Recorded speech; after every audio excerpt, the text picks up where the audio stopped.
అందరికీ praise the lord. Jesus power ministries Yesayya రక్షణ స్వరం అనే వాక్యాన్ని వింటూ బలపడుతున్నారని నేను విశ్వసిస్తున్నాను. ఎలా ఉన్నారు? బాగున్నారా? ఇప్పుడు కూడా ప్రార్థన చేసుకొని దేవుని వాక్యంలోకి వెళ్దాం. ప్రార్థన. పరిశుద్ధాత్మదేవ యేసయ్య నీకు వందనాలు చెల్లిస్తున్నాను తండ్రి. ఇదిగో నీ నామంలో ప్రార్థిస్తుండగా మీ హస్తాన్ని తోడించండి. ప్రతి బిడ్డతో మీరు మాట్లాడి వింటుండగా స్వస్థత, దీవెన, విడుదల మీరు అనుగ్రహించమని, మారు మనసు లేని ఒక మారు మనసు, రక్షణ లేని వారికి రక్షణ దయచేయమని యేసుక్రీస్తు నామములో అడుగుచున్నాను తండ్రి. ఆమేన్. ఈరోజు మానవుని ప్రవర్తన ఎలా ఉన్నది, ఎలా ఉండాలి, జాగ్రత్తగా మనం ఆలోచిద్దాం. సామెతల గ్రంథము 3వ అధ్యాయము 1వ వచనాన్ని ధ్యానిద్దాం. నా కుమారుడా నా ఉపదేశము మరువకము, నా ఆజ్ఞలను హృదయపూర్వకముగా గైకొనుము. అవి దీర్ఘాయువును సుఖజీవముతో గడుచు సంవత్సరములను శాంతిని నీకు కలగజేయును. హల్లెలూయా. ప్రియులారా గమనించండి, దేవుడు అంటున్నాడు,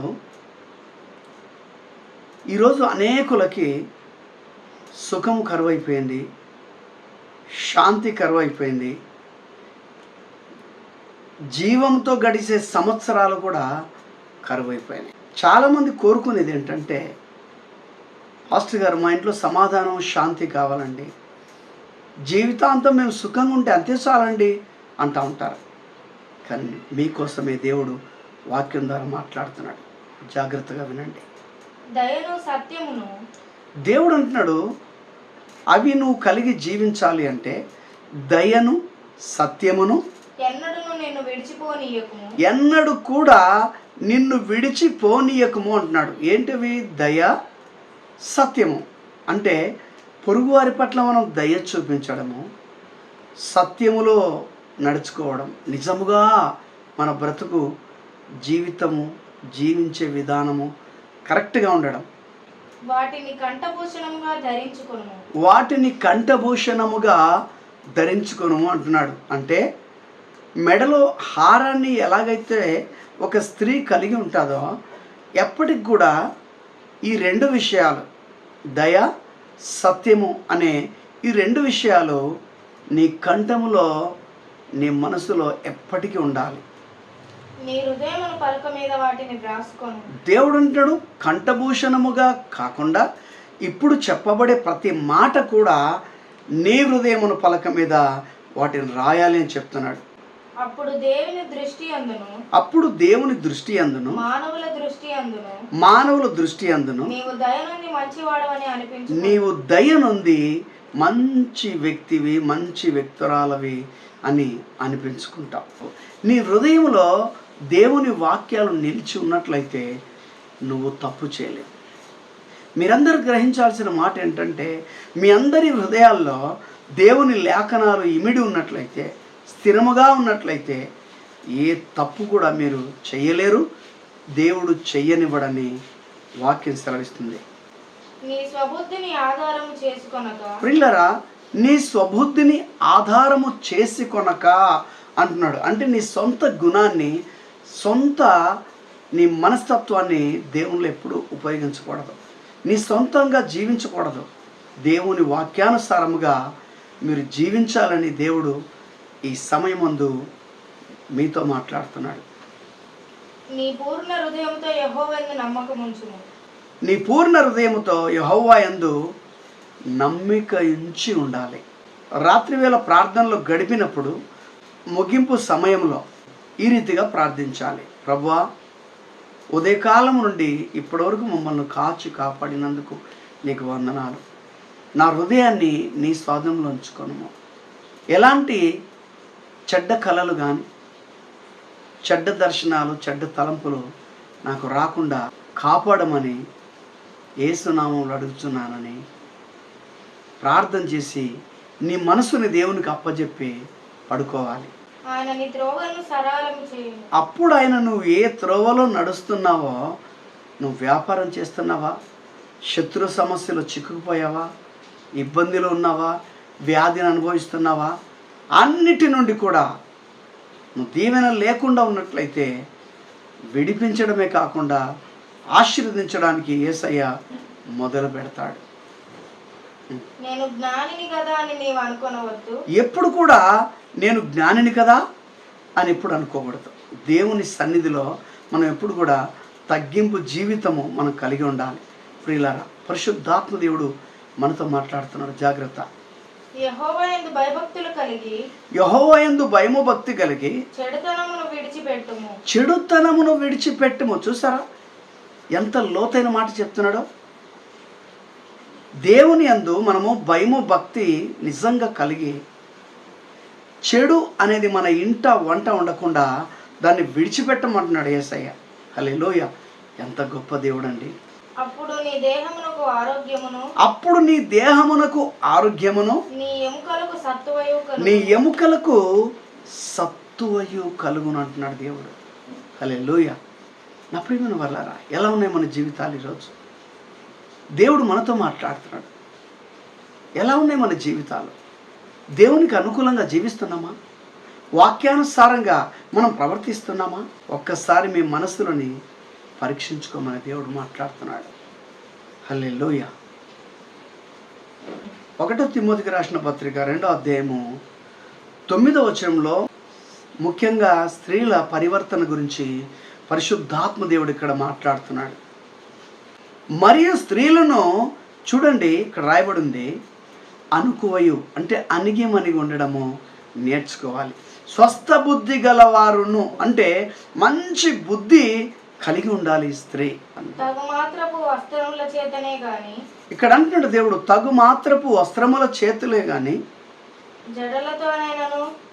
కొంతమంది రకరకాల డిజైన్స్ జడలు అల్లుకుంటా ఉంటారు. సింపుల్గా ఉండాలని దేవుడు కోరుతున్నాడు.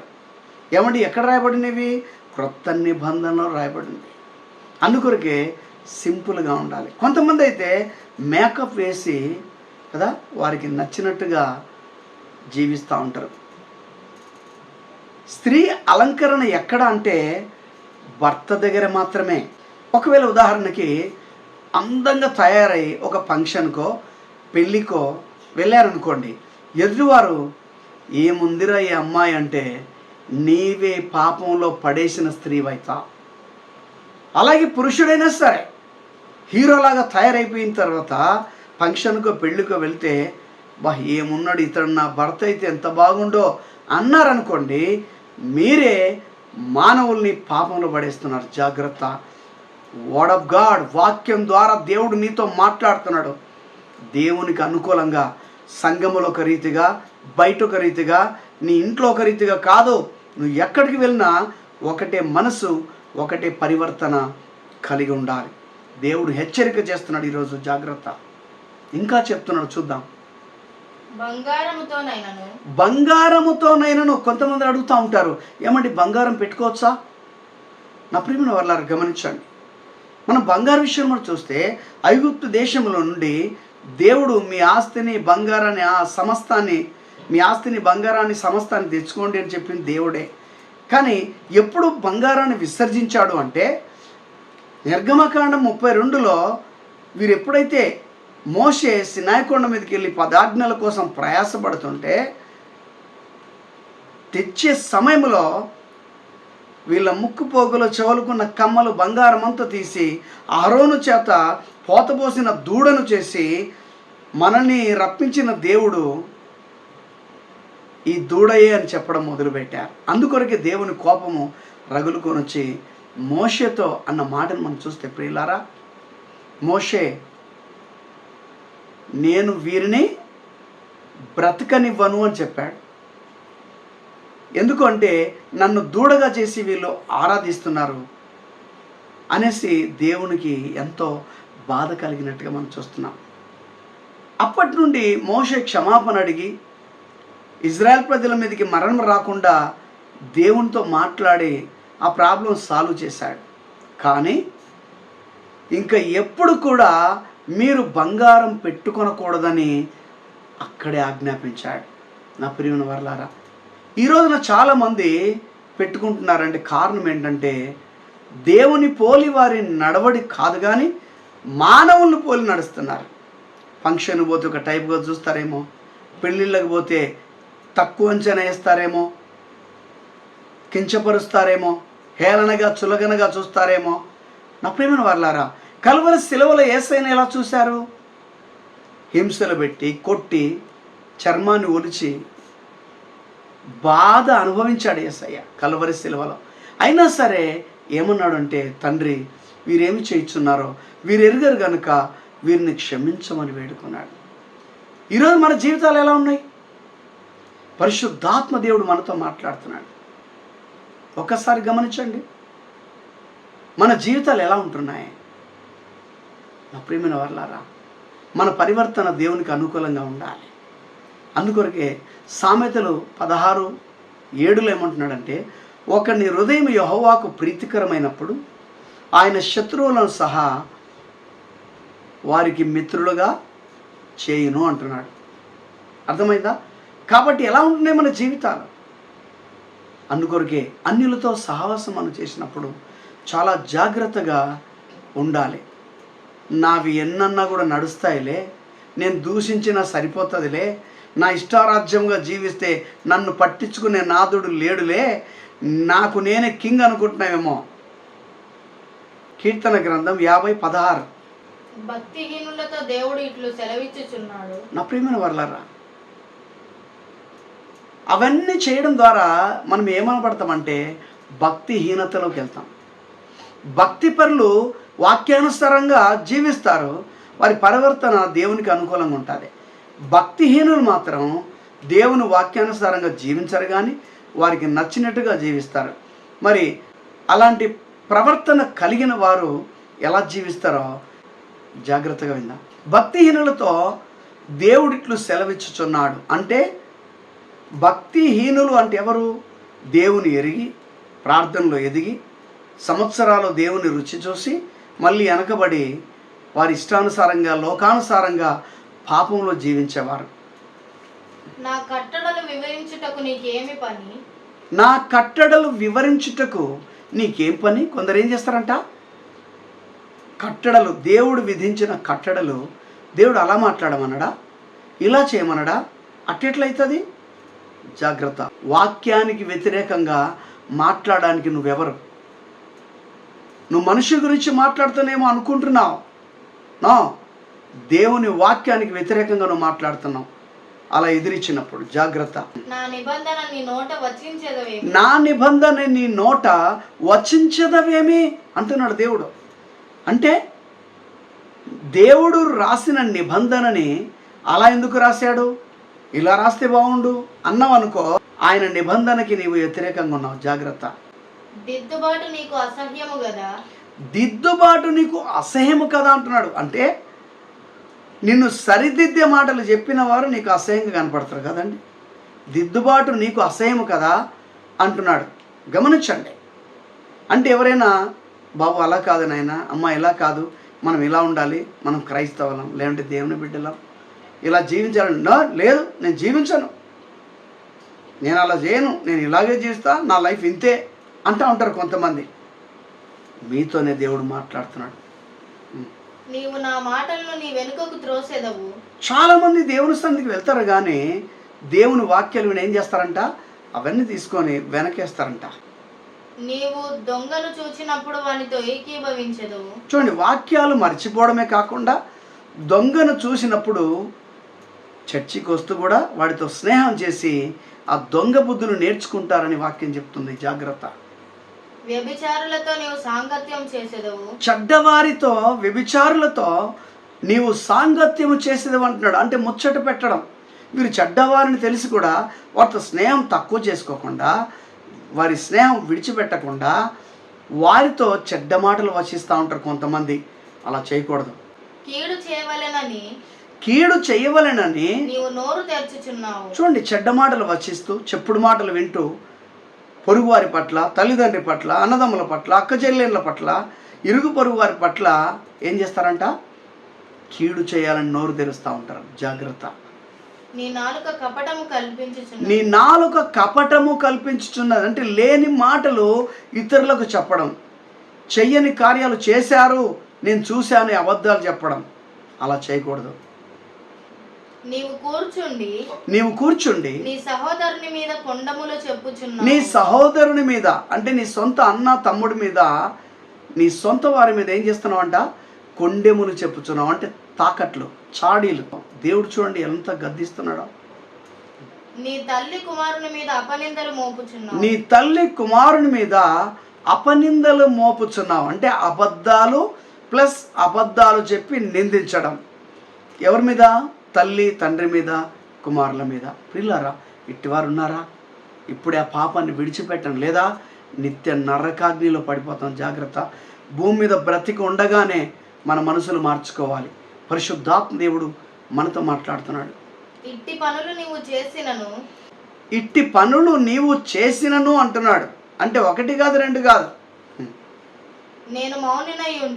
నేను మౌనంగా ఆకాశం నుండి నిన్నేమనకుండా, ఏమి చేయకుండా, నిన్ను మొత్తకుండా, నా కోపాగ్ని చూడకుండా, నేను నిన్ను శిక్షించకుండా ప్రేమ చూపిస్తే ఇలా చేస్తావా అంటున్నాడు. జాగ్రత్త. అందుకు నేను కేవలము నీ వంటి వాడనని నీవు అనుకుంటివి. అయితే నువ్వేమనుకుంటున్నావు? అందుకు నేను కేవలము నీ వంటి వాడని అనుకున్నావు. దేవుడు కూడా నరవతారిగా వచ్చాడు కదా, ఆయన అర్థం చేసుకునే మానవుడే కదా అని అనుకోని నీ ఇష్టానుసారముగా పాపములో విర్రవీగి జీవించావు. జాగ్రత్త. అయితే నీ కన్నుల ఎదుట, అయితే నిన్ను మాత్రం ఈ క్రియలన్నిటిని బట్టి విడిచిపెడతా అనుకుంటున్నావా? విడిచిపెట్టను. ఖచ్చితంగా సకాలములో అవన్నీ కూడా నువ్వు చూస్తుండగానే నీ కన్నుల ఎదుట ఈ సంగతులను నేను వరుసగా ఉంచి నేను గద్దించదు. ఈ సంగతులన్నీ 1 by 1 ఒక్కొక్కటి తెచ్చి ఒక్క పాపానికి ఒక శిక్ష నీకు విధిస్తాను అని చెప్తున్నాడు. హల్లెలూయా. ఎలా ఉంటాయి మన జీవితాలు? సహోదరుడా, సహోదరి, ఒక్కసారి ఆలోచించండి. ఆత్మీయ తల్లిదండ్రులారా, జాగ్రత్త. పరిశుద్ధాత్మ దేవుడు మనతో మాట్లాడుతున్నాడు. విడిచిపెట్టడు ఎవరిని కూడా. దేవుని మరచువారులారా, చూడండి ఏమంటున్నాడు? ఓ దేవుని మర్చిపోయి మీరు తప్పుల మీద తప్పులు చేస్తున్నారు, దేవుని మర్చిపోయి పాపాలు చేస్తున్నారు కనుక అంటున్నాడు ఆయన. దేవుని మరచువారులారా, దీన్ని ఒక్కసారి యోచించుకోండి, ఆలోచించమంటున్నాడు. ఒక్కసారి ఇప్పటి నుండి స్టాప్ చేస్తారా? ఈ పాపాలు, ఈ తప్పులు ఇంకా ముందుకు కొనసాగిస్తారా? లేని ఎడల, ఒకవేళ మళ్ళీ అలా చేసినట్లయితే దేవుడు అంటున్నాడు, లేని ఎడల నేను మిమ్మును చీల్చి పడేస్తాను అంటున్నాడు. హల్లెలూయా. నా ప్రియమైన వారలారా, దేవుడు మనతో మాట్లాడుతున్నాడు. ఇకనైనా మన పరివర్తన మానుకొని పరిశుద్ధాత్మలో ప్రయాణం చేద్దాం. ప్రార్థన చేసుకుందాం. దేవుడు వాక్యం దీవించుగాక. పరిశుద్ధాత్మ దేవా, యేసయ్యా నీకు వందనాలు చెల్లిస్తున్నాను. అయ్యా, నీ బిడ్డలు వారి ప్రవర్తన మార్చుకొని నీకు అనుకూలంగా జీవించబోతున్నారు కనుక ఇది మొదలుకొని ఏ కొరతగా ఉన్నాయో వారిని క్షమించి వారి అక్కర్ల అవసరతను మీరు తీర్చండి. సంతానం లేని వారికి సంతానం తెచ్చండి ప్రభా. వాక్యానుసారమైన జీవితము మీరు నేర్పారని నేను నమ్ముచున్నాను. ఇది మొదలుకొని నిరంతరము తోడు నీడగా ఉండి ముద్రించి బలపరచండి. దీవెన లేని వారికి దీవెన దయచండి. అప్పు సమస్య నుంచి విడిపించండి ఆయన. శత్రువు చేతి నుండి విడిపించండి. మంచి ప్రార్థన పరులుగా, ప్రార్థన యోధులుగా అయ్యా నీ సన్నిధిలో గడుపుటకు సహాయం చేసి సంఘ సహవాసాన్ని మరవకుండా నడిపించమని అడుగుతున్నాను. Bless all it power is ఆకరాశీకరిస్తున్నాను. ప్రతి మంత్ర శక్తుల్ని, చేతబడి శక్తులను, దురాత్మని, అంధకార చీకటి శక్తులని యేసు క్రీస్తు నామములో బంధిస్తున్నాను. కరాశీకరిస్తున్నాను. మీరు కార్యం జరిగించి సంపూర్ణ విడుదల చేసి దీవించి మహింపొందమని అయ్యా ఇప్పుడే నమ్ముతున్నారు కనుక ఫలింప చేయమని యేసుక్రీస్తు నామములో అడుగుతున్నాను తండ్రి. ఆమేన్. ప్రియులారా, ఈ ఆత్మీయ సందేశాలు ఇంకా మీరు విని బలపడాలి అంటే రండి. హైదరాబాద్ బోడుపల్ ప్రాంతంలో బొమ్మ బాలయ్య ఫంక్షన్ హాల్ ఆపోజిట్లో ఫస్ట్ ఫ్లోర్లో ఆరాధన జరుగుతున్నది. ఉదయం 10 గంటల నుండి మధ్యాహ్నము 1 గంట వరకు రండి. దేవుని గణపరుద్దాం, ఆత్మీయ మేలులు పొందాం. ఆయన రాకడికి మనము సిద్ధపడదాం. దేవుడు సహాయం చేస్తే సహకరించండి, ప్రార్థించండి. Jesus bless you.